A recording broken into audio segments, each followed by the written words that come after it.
जय भोलेनाथ। आज इस वीडियो में सुनेंगे फाल्गुन मास की पूर्णिमा की व्रत कथा। हर साल बुराई पर अच्छाई की जीत की यह एक रूप है। फाल्गुन पूर्णिमा तिथि पर होली का दहन किया जाता है एवं होली का यह पावन पर्व मनाया जाता है। फाल्गुन पूर्णिमा पर विष्णु एवं लक्ष्मी जी की पूजा व्रत आदि करने का जितना महत्व होता है उतना ही महत्व फाल्गुन पूर्णिमा की पुरानी कथा का पाठ कराने का है। मान्यता है कि ये कथा सुनने से यश, क्रांति, धन्य धान्य और संतान सुख प्राप्त होता है। मरणोपरांत वैकुंठ धाम की प्राप्ति होती है। कथा आरंभ करते हैं। महर्षि कश्यप की पत्नी एवं दक्ष की पुत्री दक्षी के गर्भ से हिरण्यकश्यप और हिरण्यक्ष का जन्म हुआ। दोनों ही महाबलशाली थे। फलस्वरूप देवताओं को पराजित करके दोनों भाइयों ने स्वर्ग पर अपना अधिकार कर लिया। उनके अत्याचार से देवों लोक में हाहाकार मच गया। अतः भगवान विष्णु ने 12 अवतार लेकर हिरण्यक्ष का वध कर दिया। अपने भाई की मृत्यु से क्रोध हिरण्यकश्यप की अनुपस्थिति में देवताओं ने दैत्यों पर आक्रमण कर दिया और स्वर्ग पर पुनः अपना अधिकार प्राप्त कर लिया। हिरण्यकश्यप की पत्नी कयाधु उस समय गर्भवती थी, जिन्हें देवराज इंद्र ने बंदी बना लिया और वह कयाधु को लेकर अमरावती जा रहे थे। तभी मार्ग में उन्हें देवर्षि नारद मिल गए। नारद जी इंद्र के साथ कयाधु को देखकर बोले, देवराज आप इसे लेकर कहाँ जा रहे हैं? ये सुनकर इंद्र ने कहा, हे देवर्षि, कयाधु को गर्भवती हैं। इनके गर्भ में हिरण्यकश्यप जैसे दुष्ट आत्मा का अंश है, जिनका वध करके मैं इसे छोड़ दूंगा।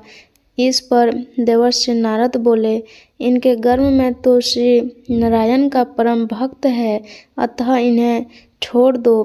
इंद्र नारद मुनि की यह बात सुनकर देवराज ने कयाधु को छोड़ दिया।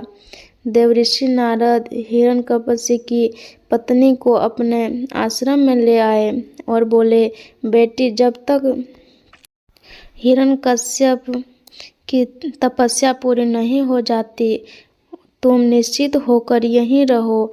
तब से कयाधु देवर्षि नारद के आश्रम में रहने लगी और उनके देव वचनों को रसपान भी करती रही, जिनका गर्भ में पल रहे शिशु पर भी बहुत गहरा प्रभाव हुआ। जब उस समय आया तो कयाधु ने एक पुत्र को जन्म दिया, जिनका नाम रखा गया प्रहलाद। इधर हिरण्यकश्यप की तपस्या जब पूरी हो गई तो ब्रह्मा जी ने प्रसन्न होकर उनसे मनोवांछित वरदान दिया, जिनके पश्चात वह अपने राज्य वापस लौट आया। कयाधु भी प्रहलाद को लेकर अपने पति के पास चली आई। प्रहलाद जब थोड़े बड़े हुए तो एक श्रेष्ठ गुरु के मार्गदर्शन में उनकी शिक्षा का प्रबंध किया गया। एक दिन जब हिरण्यकश्यप अपने समस्त मंत्रियों के साथ बैठे हुए थे, तभी प्रहलाद अपने गुरु के साथ वहां आए और पिता को कृतज्ञता पूर्वक प्रणाम किया। ये देखकर हिरण्यकश्यप अति प्रसन्न हुआ और बोला, प्रहलाद, तुमने अब तक की शिक्षा के दौरान कौन सी सबसे अच्छी बात सीखी है, मुझे बताओ।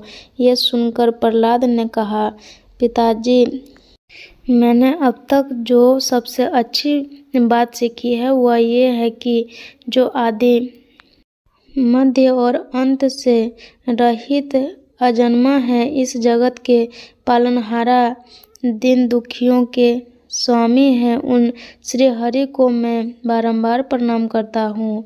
ये बात सुनकर हिरण्यकश्यप क्रोध से लाल हो उठा।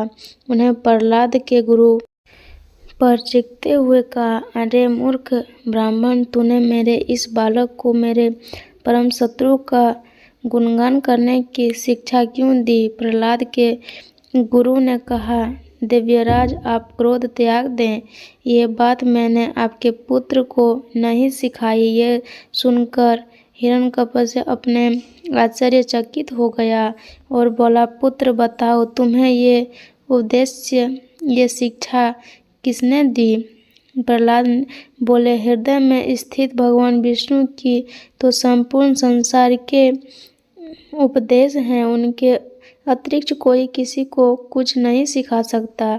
ये सुनकर हिरण्यकश्यप क्रोध से पागल हो उठा और बोला, अरे मूर्ख, मेरे सामने ये विष्णु कौन है?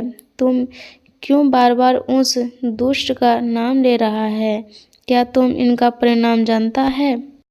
हिरण्यकश्यप ने प्रहलाद को बहुत समझाया, मृत्युदंड का भय दिलाकर भी विष्णु भक्ति से दूर कराना चाहा, परंतु प्रहलाद ने मन से भगवान विष्णु के प्रति श्रद्धा तनिक भी कम न हुई। इनके पश्चात क्रोधित हिरण्यकश्यप ने अपने सेवकों को आज्ञा दी कि इस दुरात्मा को मौत के घाट उतार दो। इस शत्रु प्रेमी ने मुझे कोई लाभ नहीं है, यह कपदुक्त तो अपने ही कुल का नाश कर देगा। दैत्यराज हिरण्यकश्यप की आज्ञा सुनकर उनके सैनिकों ने प्रहलाद पर तरह तरह के अत्याचार किए और उन्हें मारने का प्रयास किया, परंतु हरि कृपा से कारण वह सब प्रहलाद का बाल भी बांका न कर सका। हिरण्यकश्यप यह सब देखकर बहुत क्रोधित हुआ। अत्यंत उन्होंने अपनी बहन होलिका को आदेश दिया कि वह प्रहलाद को गोद में लेकर अग्नि में बैठ जाए, क्योंकि होलिका को यह वरदान प्राप्त था कि अग्नि से उसे कोई हानि नहीं होगी। अपने भ्राता का आदेश मानकर होलिका ने भक्त प्रहलाद को अपनी गोद में लेकर अग्नि में बैठ गई। उस समय प्रहलाद हाथ जोड़कर आंखें बंद कर निरंतर प्रभु ध्यान में मग्न रहे और नारायण नारायण का जाप करते रहे। हरि कृपा के फलस्वरूप प्रहलाद अग्नि में बैठकर भी सकुशल बच गए, किंतु होलिका का उसी आग में जलकर भस्म हो गई। कथा यहीं तक था। अगर अच्छी लगी हो तो लाइक करें। अगर आपने चैनल को सब्सक्राइब नहीं किए हैं तो कर लीजिएगा।